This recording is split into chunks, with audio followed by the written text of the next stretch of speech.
Hi guys, welcome back. In this video I'm going to be carrying out a product review on this. This is a Pixfra Mile 2. This is a thermal monocular which was very kindly sent to me by the guys at Thomas Jacks to have a play around with and give you guys my honest opinion on what I think about it. I think this particular one is around the mid-range of the models. This is an M425, so it's got a 384 by 288 sensor in it, so yes, I'd say sort of mid-range of the thermal world, if you like, on what they actually do. When I first got it out of the box, I must admit I was impressed with the size of the unit, the buttons on the top, how easy they were to operate with your fingers, if you like. So yeah, I'm expecting good things from it at the moment. Now I will be honest, Pixfra is not a model that I've ever come across before. So it's kind of nice getting out your comfort zone of the ones that you rely on, that you're used to, and trying something a little bit different. So you never know, it could be something that I'll look into by myself, or perhaps I won't, who knows. So I'm going to head out and about after some rabbits, get some footage with it, show you guys how it performs, and then at the end of it I'll show you what comes in the box, and then I'll give you guys my honest opinion at the end of it. So all I've got to do now is wait for that to go dark, head out across the field after some rabbits and put it through its paces and see how we get on. So in this first bit of footage there's a pair of foxes in front of me. They're about 140 yards away. So I decided to flick through the different colour palettes that this particular unit has to offer. Keep in mind that I'm still on the base mag, I haven't zoomed up at all, and the image quality on the foxes at that range I think is pretty good. So this is the same pair of foxes, but I've just moved back to about 160, 170 yards away, still on the base mag, and as you can see the image quality is starting to deteriorate at that sort of range. Yes, you can make them out, but I think had I not known what they were, I probably would have struggled to ID them at this sort of range. So moving on, I've got three rabbits in front of me around 75 yards away. And as you can see, I'm just flicking through the different colour palettes again on the monocular, just trying to ascertain which colour palette I think these rabbits stand out best in. I've got my own opinion, which I think is this one, the sepia colour. I think they stand out better than the others.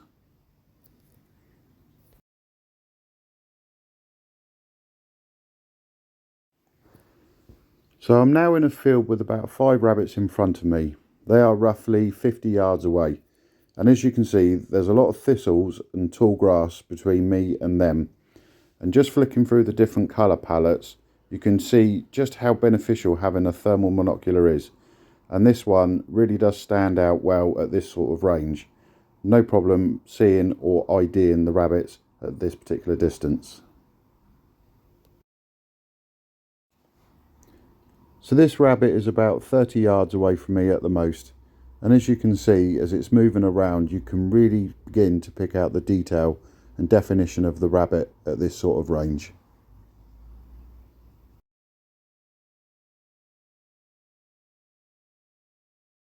So here we have a couple of rabbits around 60 yards away. I decided to show you what the zoom function is like, and as it jumps from 2 to 4 to 8 times, you can see that the image quality does get a little bit pixelated.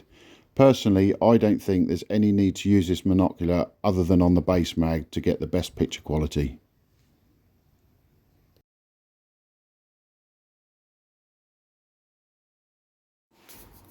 So I'd literally just got back to the farmyard and I was having a quick look around, and I happened to notice these 4 feral pigeons up in the beams of one of the old barns. And as you can see, I'm just flicking through the colour palettes again, and in each and every one of these pigeons did stand out really well.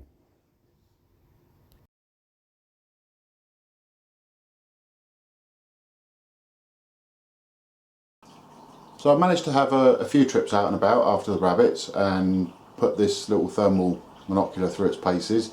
Just before I go on to some of the features about the monocular itself and giving you guys my final thoughts and opinions about it, let's just take a look and see what comes inside the box with it. Okay, so you get the unit, you get this detachable rubber eye cup that goes onto the ocular lens. Personally I didn't bother with it. Some people may find it beneficial to make it a little bit more comfortable when looking through it. A Type-C USB lead, charge lead. You get a wrist strap, a lanyard. You get a nice little pouch to put the unit in if you want to have it on your belt, on your trousers. You get this little thank you card, you get a warranty card, a quick start guide to the unit itself, a nice little cleaning cloth, and this is a QR code for manuals and downloads and that. Now I actually put the app onto my phone, and when it was connected to the unit I was then able to take all the video footage from the unit straight onto my phone and then put it onto my computer. So onto the unit itself. The first thing that I noticed when I took it out of the box was its compact size. Absolutely brilliant, very, very light, weighs about 0.8 of a kilo, that's all. Fits in the hand really, really well, whether you're left or right handed. No problems carrying this around. Regarding the 3 buttons that are on the top, and that's all there are, you've got the video record button. You take a picture with it, push and hold it for a couple of seconds, it starts recording, and then if you push it again it'll stop. The middle button is for the colour palette, so if you repeatedly press it, it goes through the different cycles of what palettes there are. Push and hold goes into the main menu system, and then you use the top and bottom button to go up and down through the menu and find out which profile it is that you want, or what setting it is you want. Push and hold the middle button and it comes back out the main menu and you're back to the main picture. The bottom button is for the zoom. Now with the zoom it goes 2 to 4 to 8 times. If you go 2 to 4 it won't go back down to 2, it cycles right through to 8 times, then it goes back down to 2. So the fact it only jumps up 3 times, it's no problem just to get it back down to 2 times zoom. Internal battery life, they say you get about 8 hours out of it. To be honest, I wasn't out for 8 hours, I was over one of the places for just over 5 and it was still going. I was on 1 bar and that was keeping this unit on standby mode, and it kept going. Every time I needed it, just clicked it out of standby onto the main picture, and like I say, that was just over 5 hours and I had 1 bar left. So I don't think it'd be quite 8 hours, but it's not going to be a million miles away. One thing I did notice when I turned it on, I couldn't actually see a power button anywhere, and not being familiar with the Pixfra range, I didn't realise that it was that little cross there. Now you simply push and hold it for a couple of seconds to activate the unit, push it once, puts it into standby, push it again, brings it back to the main picture, and then push and hold and it shut the unit down within 3 seconds. At the front, nice little flip up lens cover which you can rotate round. It's got a 25mm objective lens. The actual focus ring at the front is very, very smooth. The one thing that I did notice with it was when you're coming up to get the picture nice and crisp, you have to do it very, very gently, otherwise it would just go past the crisp point, if you like, and then you've got to move it back and forwards. And so yeah, you just got to take your time with it, I've found, just to get the image nice and crisp, but other than that it was really, really good. The ocular lens at the back, the focus ring on that is very smooth, just the same as the objective one, just to make the image inside the unit nice and crisp so you can see all the numbers clearly. With the colour palettes, to me the sepia colour, the sort of the yellowy gold colour, was the best one. It really was. Now I'm a massive fan of Black Hot with other products that I've used, but that sepia colour on this unit, to me, I got a better image quality at different ranges, see what I was looking at better. The other colour palettes were alright, but to me that sepia one was the best. Now when it comes to ranges, what range would I say this is best at? I would say sort of farmyard ratting and up to 100 yards out in the field. If you're after rabbits, I would say this unit would be perfect. Past that, not so good. Yes, it showed those foxes around 140 yards, but when I first spotted them they weren't moving and I couldn't tell what it was. When it started moving, or when they started moving around, yes, you could see what they were.